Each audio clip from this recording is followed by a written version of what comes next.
Former Nigerian External Affairs Minister Bolaji Akinyemi recently called for urgent appointments into the country's vacant ambassadorial positions. During a TV interview here in Lagos, Professor Akinyemi argued that despite internet access to information, diplomacy still requires personal ambassadorial contact. Tinubu administration officials have at various times spoken about funding constraints as a major factor fueling the delay. Rise News analyst Dayo Sobowale joins us now to address the bottlenecks stalled in the process. We would like to have you with us, sir. Yes, usual. As usual. All right. So, what do you think is really stalling this process of appointment? Yes, it's been adduced that funding is an issue, but is that the whole tale here? Well, it's over 2 years now, and you can only speculate. Although experts have drawn our attention to the danger of the vacuum that is created. But I think when you have acting appointments, people are still functioning, but not at the incumbency level or with the confidence expected of substantive appointees. Yes. I don't want to guess as such, but we can speculate. Maybe, like I said when we discussed this earlier, you know there are two classes of ambassadors. Yeah. You have those who are career ambassadors, you have those who are political appointees. Maybe the president is weighing a balance, or now which one should be preponderant? Maybe the career ones or the political ones, which people very close to him politically, perhaps those who help him to win election. And so there's not much of a lacuna, if I must say it. But I can speculate. You see, the diplomatic class in Nigeria will feel insulted by this.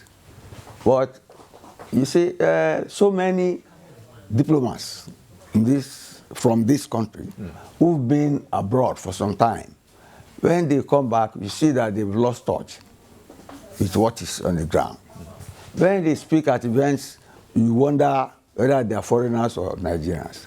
You see, I was at an event, I think this week, when Professor Lumumba came to the Island Club to give a lecture. You could see the tone in which the professor spoke. It was as if he was talking down to us.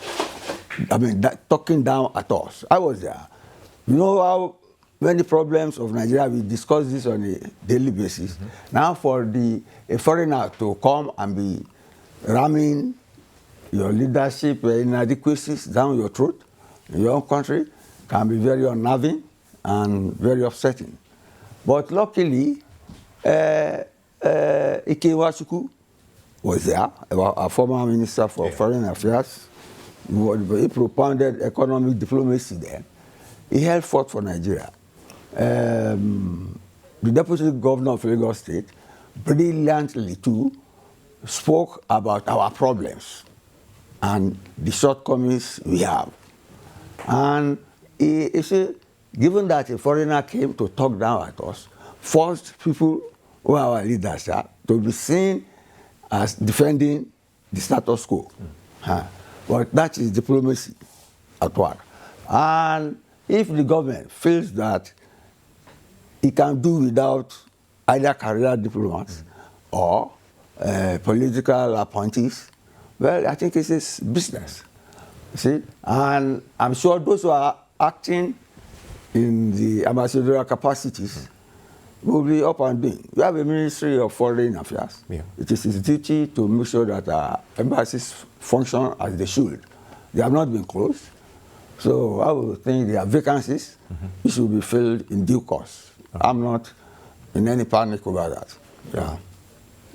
So I think that, in conversations that at least I have had with, parents, grandparents, aunts and uncles, or just older generations, they talk about a time when Nigerian diplomats or Nigeria, even as a country, was seen so positively internationally on the global stage.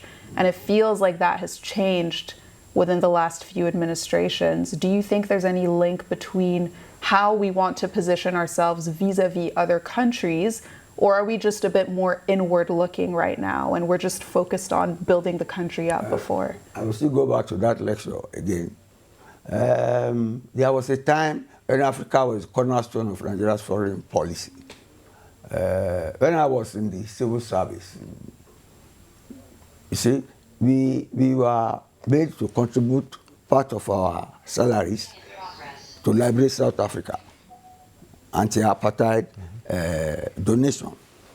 We literally, Nigeria, during the regime of Murtala Mohammed, went to the famous conference, I think in '76 in Addis Ababa, and said, any country, any, what do we call that, independent movement in South Africa that is allied with the racist regime there is the opponent of Africa, and that Nigeria will support those who are fighting on their own to liberate South Africa from apartheid, the yoke of apartheid rule then.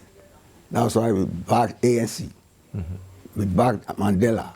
In fact, Nigeria was sponsoring ANC militants who are studying abroad.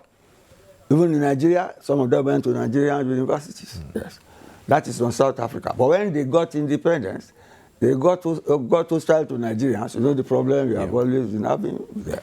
Ikemasuku said that much at that lecture. That's it. We rescued some African nations, but they later turned on us. That is South Africa.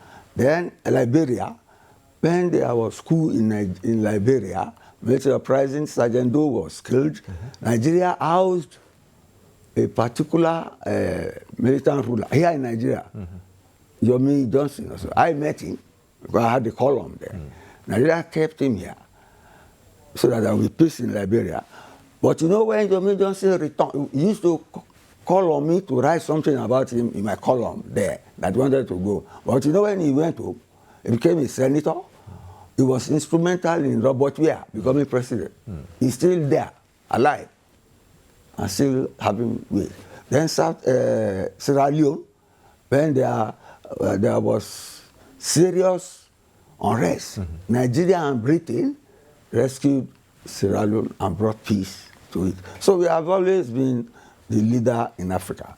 But you see, the issue of envy comes in, especially with the Francophone states. I always see what is going on in ECOWAS now. There was military coup. Incidentally, those military coups are in the Francophone states. And Tinubu wanted to intervene, but our people there stayed his hand because of colonialism. We have an open border with them. Those in Nigeria and all these people, they are like cousins to our northern brothers. Even Buhari, some people said he had more links with a neighboring country, Nigeria, than even Nigeria. Right. So we have always, it's not that we have been throwing our weight around, we have been playing the role of the big leader. Maybe, perhaps, that is what is sustaining the absence of this incumbent or ambassadors. Because we have a large diplomatic class. Yes. We have a large diplomatic class that is professional and it is doing this work. And we have a Minister of Foreign Affairs. But there is some alarm in the diplomatic committee that these ambassadors should be appointed so that there is no lacuna. All right, no lacuna, but have we been able to project our foreign policy objectives over time when we mix non-career diplomats plus the career ones? And sometimes in appointments, in some regimes in the past, you can't help but think you have more political, diplomatic, like that, in that aspect. So invariably, it will still affect our projection of foreign policy objectives as well, and strength in the international community. Let me illustrate your concern. You know, we had security chiefs who are retired, and they were given ambassadorial positions. I'm not too sure they are still not there. But if people fail on security matters, Do you reward them with diplomatic appointment, ambassadorial appointment? And that's the nature of our own culture. People don't want to be seen as punishing security chiefs for failure, for reasons best known to them. That is why we still have prolonged security matters, but nobody is calling anybody, holding anybody accountable or responsible. Yeah, right. Yes. Mr. Dayo Sobowale, thank you very much, as always, for coming to join us with your expertise and knowledge. We appreciate it. Pleasure.